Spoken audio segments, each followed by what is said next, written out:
video is all about how to draw a sphere that looks three-dimensional using chalk and charcoal. Alright?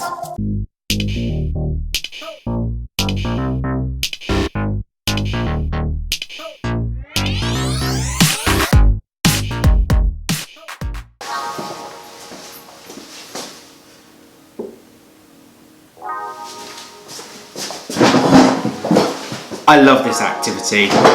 I really love this activity. It is so simple, but I like to believe that simplicity equals sophistication, and this activity really shows that off. And you should see their faces when they realize that with a few marks, they can make it look like a sphere is jumping off the page.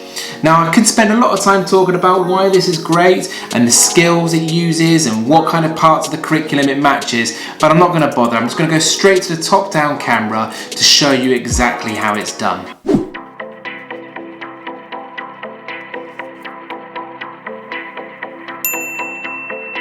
Okay, so to do this, it really is very simple. You just need to draw a circle in the middle of your page. I'm using a bowl, but actually, if you're using it with pupils, give them some old sellotapes or masking tape reels. They're really good for drawing around and they're always knocking about at school.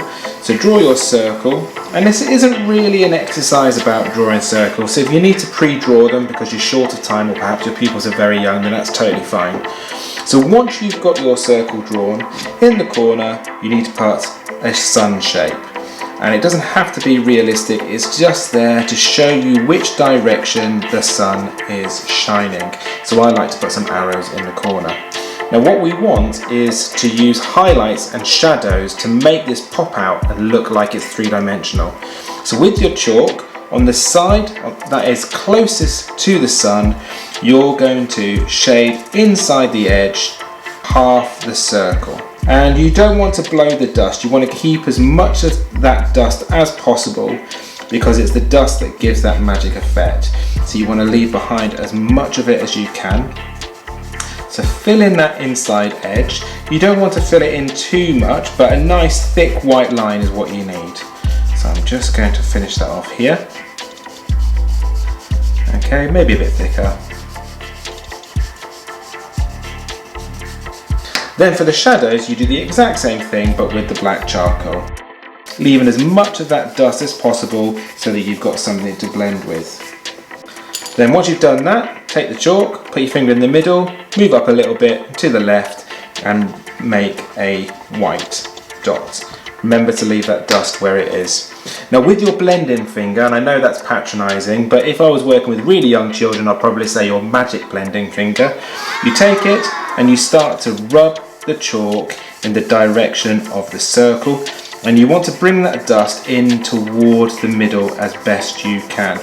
So you just have to rub it really, it's that easy.